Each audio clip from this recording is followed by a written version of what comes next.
Assalamualaikum warahmatullahi wabarakatuh. Selamat pagi teman-teman. Kami dari kelompok 3 terdiri dari saya, Khofifah, kemudian ada Fadia, ada Rahma, Fanya, ada Syehra, Raka, Ersa, Haskara, dan Ivan akan mencoba untuk mempresentasikan model komunikasi dance. Next.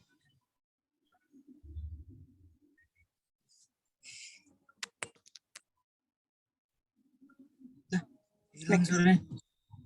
Baru aja.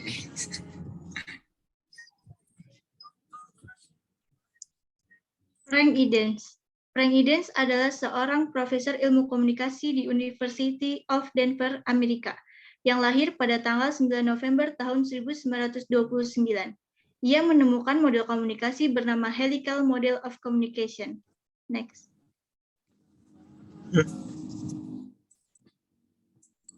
Pada tahun 1967, Frank Edens memperkenalkan satu model komunikasi untuk menggambarkan proses komunikasi yang dialami oleh setiap individu. Model yang diperkenalkan tersebut diberi nama model Dance helix, di mana helix sendiri diartikan sebagai suatu objek 3 dimensi yang memiliki bentuk seperti kawat atau spiral. Bentuk tersebut melingkar memutari sebuah segitiga. Oleh sebab itulah, model komunikasi Dance helix juga dikenal sebagai model komunikasi spiral dance. Next slide selanjutnya akan dijelaskan oleh Syehra. Definisi model komunikasi dance.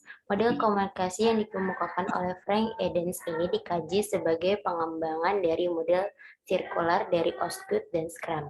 Ketika membandingkan model komunikasi linear dan sirkular, Dens mengatakan bahwa dewasa ini kebanyakan orang menganggap bahwa pendekatan sirkular adalah paling tepat dalam menjelaskan proses komunikasi.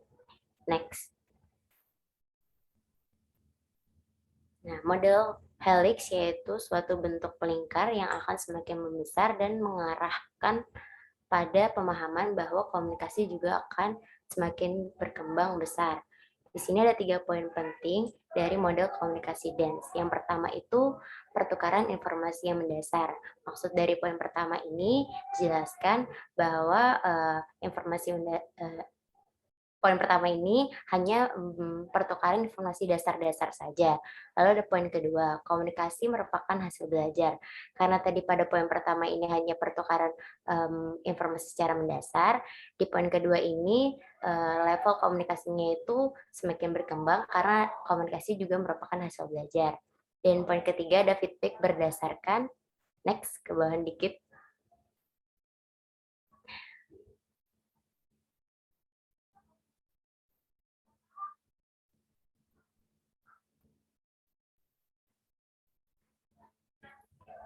Feedback berdasarkan pengalaman itu. Oh ya, yang poin ketiga feedback berdasarkan pengalaman. Di sini tadi kan dijelasin poin kedua itu komunikasi merupakan hasil belajar. Nah, jadi feedbacknya juga itu semakin kita semakin level komunikasi semakin meningkat, feedback yang diberikan juga akan semakin meningkat juga. Next dijelaskan oleh Khofifah. Nah, Frank Dance ini melakukan terobosan penting dalam upaya memberikan klarifikasi terhadap pengertian komunikasi. Ia akhirnya mengklasifikasikan teori komunikasi yang banyak itu berdasarkan sifat-sifatnya. Beliau mengajukan 3 elemen dasar yang digunakan untuk membedakan komunikasi. Next. Nah, 3 hal itu disebut conceptual differentiation yang membentuk dimensi dasar teori komunikasi yang terdiri atas yang pertama ada dimensi level observasi, kemudian yang kedua ada dimensi kesengajaan, yang ketiga ada dimensi penilaian normatif. Masing-masing dimensi ini nanti akan dijelaskan oleh teman-teman saya dimulai dari Ersa Nanditya. Dimensi level observasis. Dimensi pertama adalah level observasi atau level observation. Beberapa definisi mengenai komunikasi bersifat sangat luas, sementara definisi lainnya bersifat terbatas. Definisi komunikasi yang menyatakan komunikasi adalah proses yang menghubungkan bagian-bagian terputus dari dunia hidup satu sama lainnya. Dinilai sebagai definisi yang terlalu umum atau luas. Yang kedua sebaliknya, definisi yang menyatakan komunikasi adalah alat untuk tukar pesan militer, sebagainya melalui radio, telegraf, itu disebut definisi yang terlalu sempit. Selanjutnya, dimensi kesengajaan akan dijelaskan oleh Fadia. Ya, jadi di kedua ini, dimensi kesengajaan adalah kesengajaan sebagian definisi mengenai komunikasi yang dikemukakan oleh para ahli hanya memasukkan faktor pengiriman dan penerimaan pesan yang memiliki kesengajaan atau maksud tertentu atau purposeful. Sementara definisi lainnya tidak memasukkan batasan ini. Contoh definisi yang memasukkan faktor kesengajaan maksud tertentu, misalnya komunikasi adalah situasi di mana sumber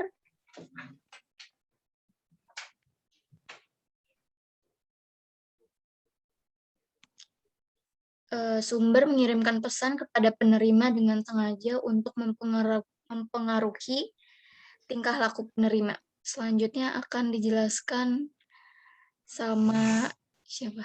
Ivan.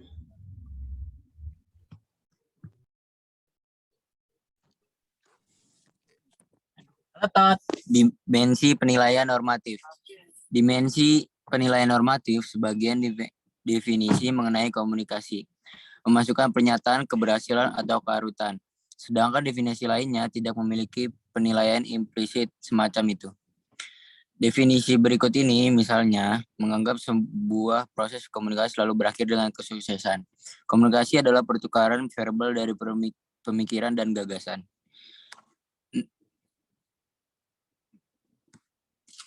Next, Aska. Salah satu contohnya ada seorang bayi. Komunikasi yang dilakukan hanya menangis. Pada saat dewasa, keterampilan komunikasi maka akan lebih luas sesuai dengan berkembangnya keterampilan dan pengalaman yang dialami individu. Selanjutnya, Raka. Oke, jadi kesimpulan yang dapat kita simpulkan dari materi yang telah disampaikan oleh teman-teman saya itu, bahwa dalam model ini lebih menekankan pada pemahaman bahwa proses komunikasi berlangsung menyesuaikan dengan perkembangan yang terjadi, dari mulai informasi mendasar hingga menjadi proses komunikasi yang besar. Oke, jadi sekian yang dapat kami sampaikan. Kurang lebihnya mohon maaf. Wassalamualaikum warahmatullahi wabarakatuh. Waalaikumsalam.